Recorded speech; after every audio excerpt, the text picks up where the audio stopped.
Hey guys, and welcome back to Shadowrun Hong Kong. We're talking to this bleeding demon thing! The Queen of the Thousand Teeth cackles with glee and has returned to us, the tunnel builder, the architect of my ascendancy. The creature leans in towards Raymond, spidery fingers weaving hypnotically. The thing's robes billow like the bell of a jellyfish, pulsing organically with the rhythm of a heartbeat. You'll have a special place in our court, builder. You will stand by our side, exalted for all time, a living token of our unending rule, and an undying symbol of the folly of man. I've been a fool, yes. His hands clench into fists so tight that the knuckles go white. Skin on his face is flushed with the effort of fighting through the stammer, jumbling his words. A great fool, but I won't be your slave. I'll stop you. Queen of the Thousand Teeth leans forwards, a movement full of alien grace. The gaping crescent of her mouth parts into a ghastly smile, and you can see row upon row of fangs. They run down her throat in overlapping layers, a bristling forest of glistening, sharpened enamel. I had an audience with you, Queen. This man did not. Leave him alone, you were talking to me, remember? She steeples her fingers. The hardened tips crack against one another with a sound like grinding teeth. You're bold, mate, but you're also correct.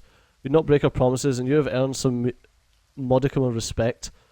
Gan Ya turns her full attention back to you, and the smile widens. You can feel it deep in your gut. It tunnels into you like a lamprey, leaving you feeling like empty and cold. In truth, you amuse me. Your persistence in the face of the inevitable is a pleasure to behold. And so, we have decided to grant you a rare honour. We offer you a deal. Go on then. Our terms are simple. We want you to leave. Leave the cattle here to their fates. Forget about them. Acknowledge that they are ours, and that they think on them no more. She gestures towards the door that you came in from. Leave the walled city now and do not return. Accept it as our domain, now and forevermore. In exchange, we will grant you 14 years of good fortune. Your every wish fulfilled, your every desire granted. A charmed life from the moment you leave to the day that our deal elapses. You can do this. The Yama King cackles with a wave of her hand. We have swum the waters of fortune since the beginning of time. It's a trivial matter for us to divert them. So will you accept our offer? Will you take the deal? Not yet. I've got questions. No, I've got a counter proposal. The price is too high. Won't you have this place? No, but I've got a counter proposal. Duncan's brow furrows. He looks surprised and uneasy. His grip tightens in his rifle. Yang Ya leans in towards you, her face folding open into a hideous smile. A counter proposal, you say? How amusing. Out with it then, meat. Tell us what you would have of us. You're going to return the place that you came for, and you're going to close the door behind you. She cackles a long, malicious laugh. And tell us, slave thing, why would we do such a thing? What do you have to offer? If you do it, I'll feed you. I'll bring you fresh slaves, fresh meat as often as you want. I won't kill you, for one. Sound fair enough to you? How about money? I can hook you up. The meat threatens us. We're not impressed or amused. It's time that you learned a lesson, slave thing. We'll teach you the price of impotence. Her robes shimmer again, the claws come out. Once again, her voice grows into a deafening roar. We will suckle your sorrow till the sun turns to dust. Oh, remember what happened last time you shouted at me like a dick? Can we... I don't think that worked. I think I just wasted a turn for no reason.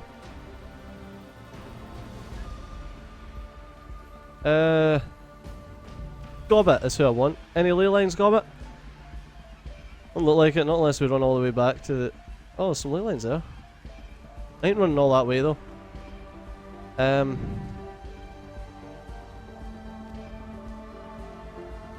Dijo... Duncan... Ractor can move behind there.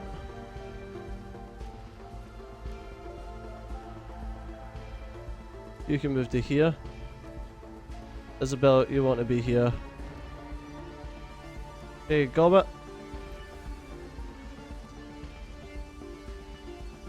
Let's get ourselves a nice little area here. I don't really have anything to help us with. Stejo, you're going to need the same accuracy, mate, because we're very fucking close.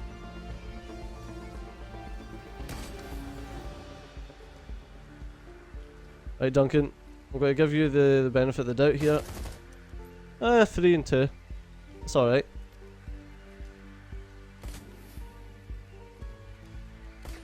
We've got more than enough people that we should be able to just fucking wreck her. Boom. I love Isabel and her wee grenade launcher, it's fucking awesome.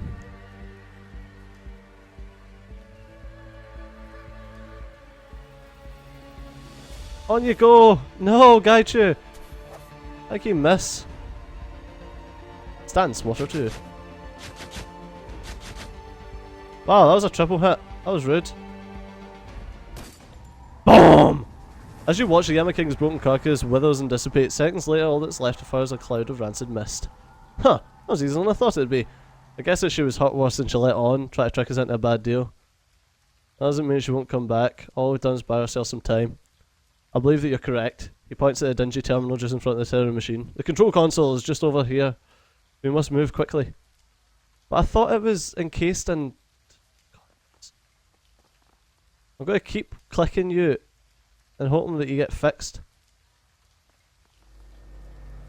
The fortune engine itself stands before you, an enormous malevolent presence that fills the test chamber ahead. I thought it was encased in concrete. Raymond pushes forward, leaning in to study the control console with a look of determination on his face. I will close the rift, I just need... He bends over the terminal, frowning, his eyes dart from readout to readout. As you watch, the blood drains from his cheeks. What's wrong? Destroy the thing before she comes back? I can't. He gestures at the technical readouts and the fortune engine's monitors. There's a one-way flow of astral energy moving from the inner-walled city through the tunnel. I know what it is. Robert wrinkles her nose and gets a far-away look. She sways for a moment and speaks as if a dream. I can feel it too.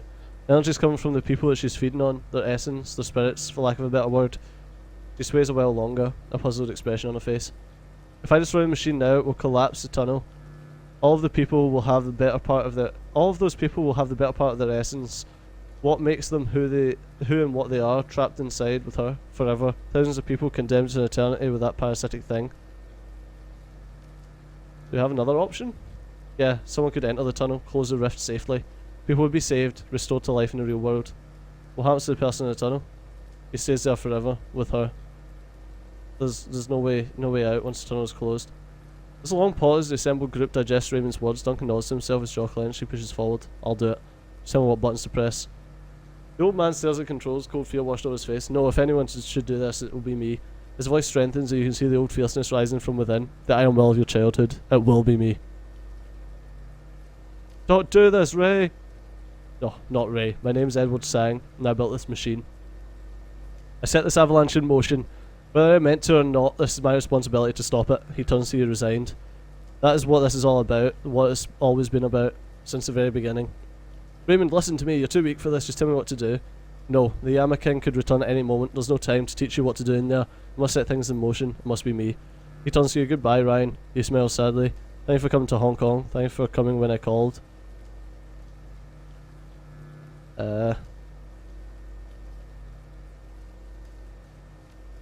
Bye, Dad. The old man flips a lever and steps into the machine. There's a flash of light, and Raymond Black is gone. Remember the day I took you and Duncan off the streets? I told you that the past is just a story. That if you can just accept that, your past loses all power over you. My past is a terrible story. I didn't expect it to end with redemption.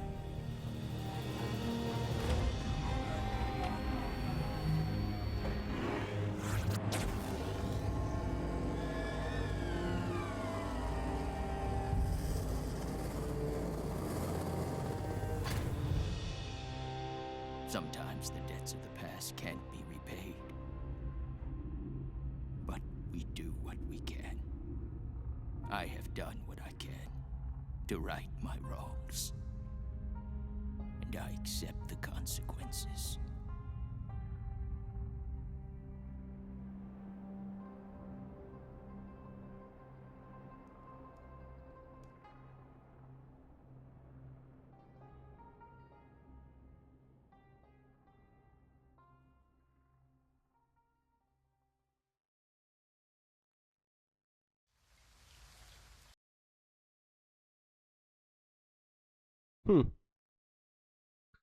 You depart from Prosperity Chamber and are instantly caught up with a wave of refugees fleeing for their lives. Struggling through the panic wave of humanity, you're able to retrace your steps and eventually you reach Hioi. Give me a second. Although the typhoon has passed, the scene is wet and chaotic. The nearly homeless crowd the streets, dazed, wandering, searching for missed loved ones and nursing injuries. Relief workers are already on the scene providing blankets and medical aid. Rescue personnel carry the stunned and wounded to safety. The entire area has been cordoned off by HKPF, while the Knight Errant officers and military peacekeeping force attempt to maintain order rather.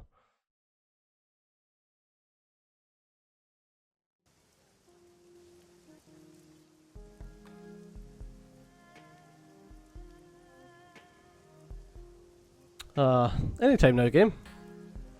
So annoying. Stick on your SSD, you expect it to load quick. It's fucking Shadowrun for crying out loud. You emerge from Kowloon walled city into bustling clusters of activity. Refugees huddling together, staring back at their lost homes. Government troops deploying from armoured personnel carriers. News vans setting up remote camera feeds while reporters scramble to find the right angle for the broadcast. The air is electric with the threat of potential violence as panicked peacekeepers eye the growing crowd of evacuating poor. Hope's eyes dart furtively as she turtles her head between the shoulders. The place is hot, the cops are swarming the place, and APB is still out on us. Take it easy, try to blend in. I want to have a look around. Not best time for sightseeing, Siege. The place is crawling with badges. Isabel lifts her nose towards the reporter interviewing someone inside the walled city. Looks like we get to see a show though. That reporter already has hooks and someone hoping for a soundbite. The reporter wears a look of earnest concern, like a coat of cheap deodorant. And is that when you started running? Yeah, it was bad in there, shooting, screaming. I was terrified. And what caused this, sir? Why are people flooding out of the walled city injured and disorientated? The man stares at the scene around him bewildered. It's like everyone's saying some sort of chemical like a drug lab exploded or something caused mass hallucinations. The reporter turns to the camera and pretends to check his notes. There you have it, Sonny. A third report of mass hallucinations and violence caused by an explosion in an illegal drug lab. And while reports remain sketchy, it appears that street crime is again on the rise. He half turns and sweeps his arm over the scene. As you can see, it's still turmoil and confusion here as police and executive council peacekeepers respond to the emergency situation, attempting to maintain order. But in all this chaos and the maze of poverty that is Kowloon Walled City, we may never know what really happened in there. Back to you in the studio, Sonny. Light in the news camera goes off and the reporter drops his facade. He ignores the bedraggled man beside him and begins packing up his equipment. After a moment he sees you looking at him and turns to you with a scowl. What are you looking at? You know that guy was regurgitating in a line of corporate bullshit, don't you? He laughs sardonically and continues packing. Everyone's regurgitating a line of corp crap, pal. They may not know it, but they are. Everything you see, everything you've been taught, every official you elect, all bought and paid for by the people pulling the strings. Yeah, well, no one's telling me what to think. No eye contact, he remains bent over his equipment case. Of course not, pal, you're different. The reporter finished packing and stands up straight, brushing the wet grit of the street off his hands. As he does so, his eyes narrow. His gaze moves over you and the crew, flicking from face to face before eventually landing on you. Looks like he just came from inside, so tell me, what did you really see in there?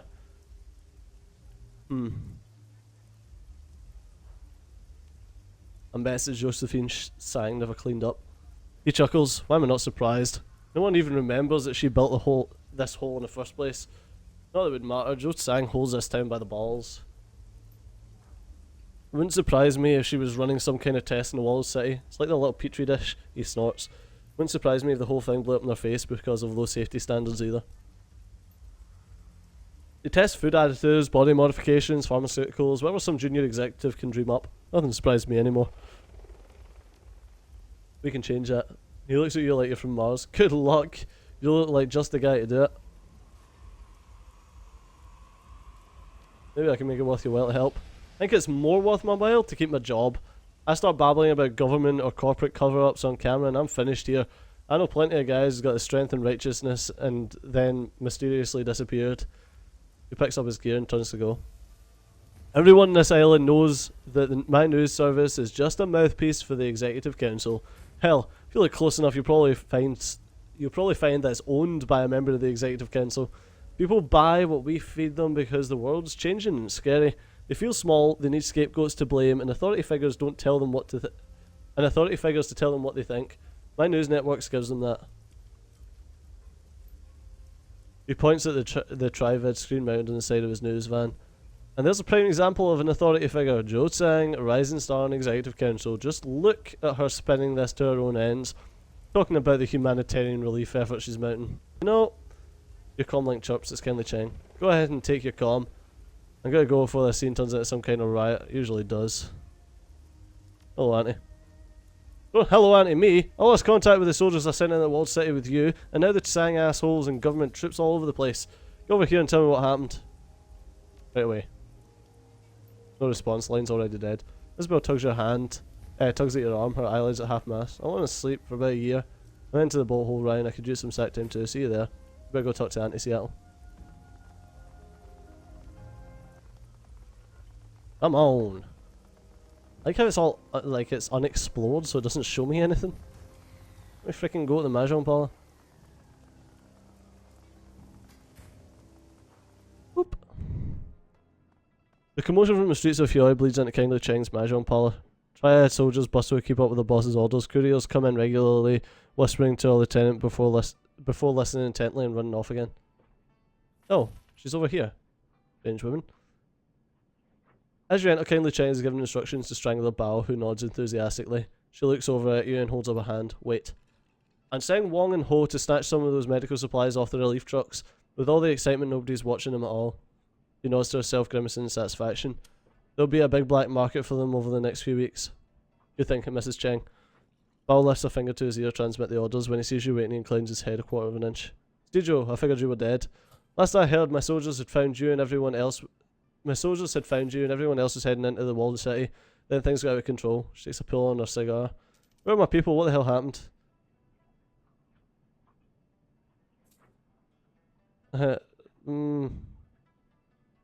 We got separated. Found out later they died. Is that how you treat my resources?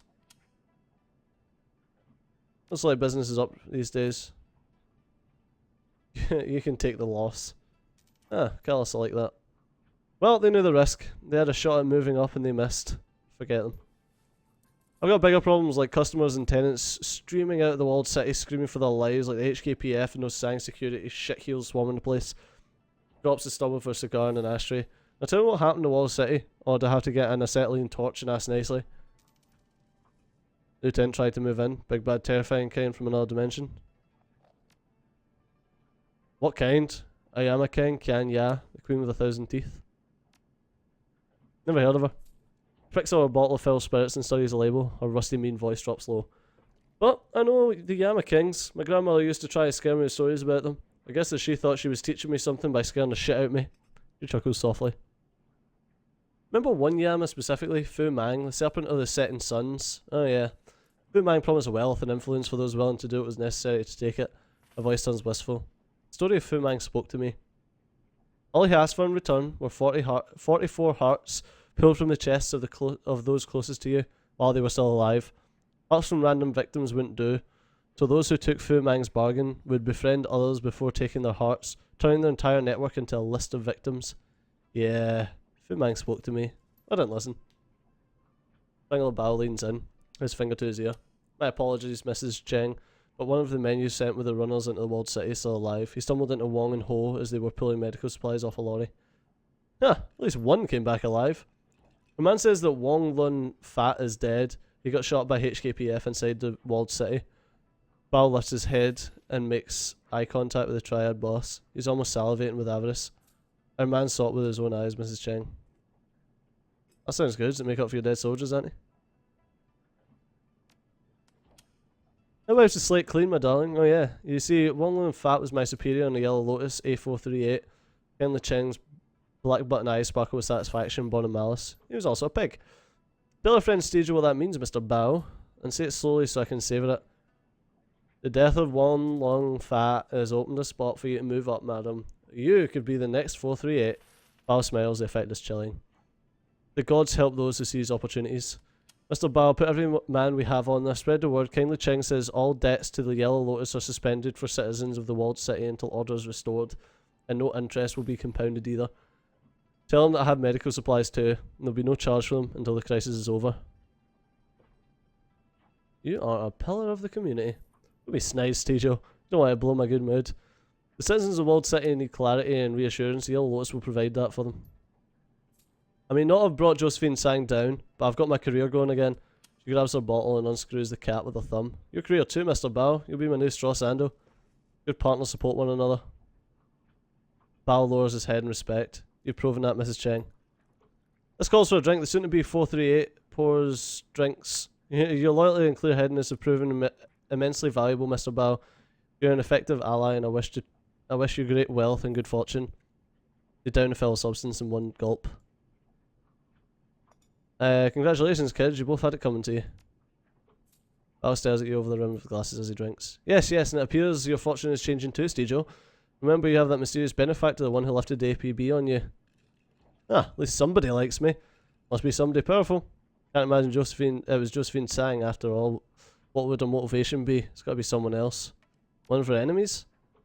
I'll tap my network, find out if I can. But that's for later. I'm missing an entire piece of your story, my darling. What happened at Prosperity Tower? We got him in time. Got what we needed from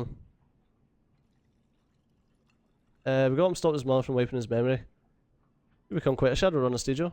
While you were in Prosperity Tower, did you find any incriminating data on Josephine Sang? Dirt? Something I can use? Sorry, it's just too hot. Ah, all this bullshit, I didn't get anything? Fine, no sense crying over it, I've got business to do. I need to focus on bringing order back into the Walled City and prestige to Yellow Lotus. That will cement me in my new position. Now, before I get back to business, I must know, how did you go from rescuing Raymond Black in the Walled City to the Walled City vomiting people? Yeah. If the demon summoning thing was accidental, what was the machine supposed to do in the first place? Don't know. It was almost a shrug. Well, this business certainly proved lucrative for me. I'm in a prime position to be the next Yellow Lotus, and only lost 4 men. Say nothing.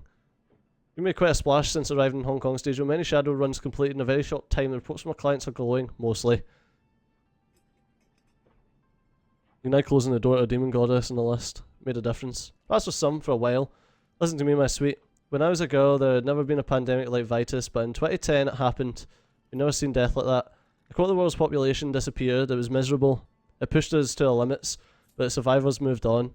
And then the spike babies started appearing, and the dwarf babies. And then suddenly there were dragons and goblinization and magic, and every time the world changed, we got used to it.